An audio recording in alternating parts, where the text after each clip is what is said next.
40 qui accélère très fortement depuis quelques minutes, plus 1% en ce moment ce CAC 40, 5442 points après les propos de Mario Draghi. Jean-Louis Cussac est avec nous depuis Perceval Finance et Romain Daubry pour Bourse Direct. Bonjour à tous les deux.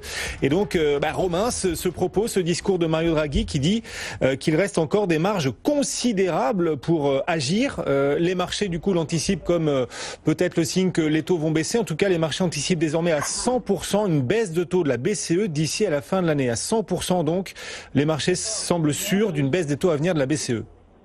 Non, oui, bonjour messieurs. Bonjour à tous. Manifestement, ils ont l'air bien sûr de ça. On voit que le marché accélère bien.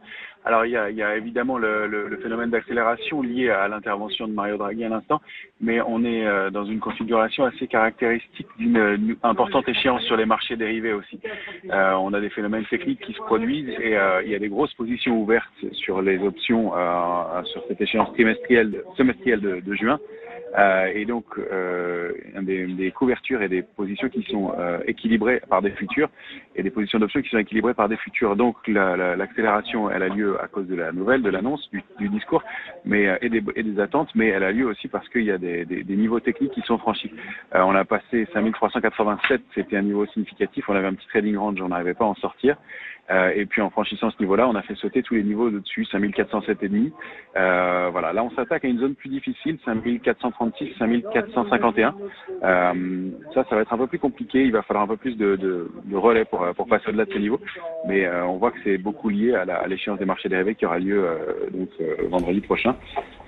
Échéance importante. Alors ce qu'on peut noter aussi, c'est que il y a un niveau de couverture qui est un peu en diminution. Il y avait quasiment deux options de vente pour une option d'achat depuis plusieurs mois. Et depuis quelques jours, le niveau de couverture diminue. Donc il n'y a pas vraiment de complaisance encore, mais il y a un peu plus de détente.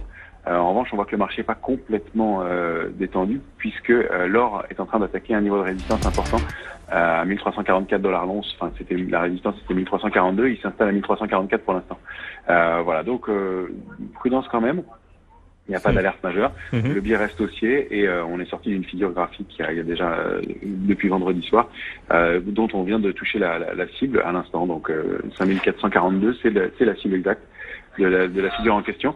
Le niveau supérieur, le prochain niveau de résistance majeure, c'est 5486 points. Voilà. Mais je pense qu'on va devoir travailler un petit peu à l'intérieur de cette zone 436, 451 avant de pouvoir accélérer. Alors c'est intéressant ce que vous nous dites parce qu'il y a les fondamentaux qui poussent les marchés à la hausse et donc ce discours de Mario Draghi, ça se passe depuis Sintra au Portugal. Actuellement la BCE tient son symposium annuel et donc Mario Draghi, président de la BCE, explique qu'il reste une marge considérable, c'est le terme qu'il utilise, une marge considérable pour le programme de rachat d'actifs, donc peut-être pour un nouveau QI. Les marchés voient venir aussi une baisse des taux de la BCE d'ici la fin de l'année, probabilité à 100% si l'on en croit les réactions de marché, puisqu'on a une baisse généralisée des rendements souverains aujourd'hui, on a une baisse de l'euro sous le $12 et les actions qui en profitent, Jean-Louis Cussac, plus 1% désormais quasiment sur le CAC 40, 5442 points. Il y a le fondamental et puis aussi les seuils techniques dont nous parlait à l'instant Romain Daubry pour expliquer cette accélération à la hausse.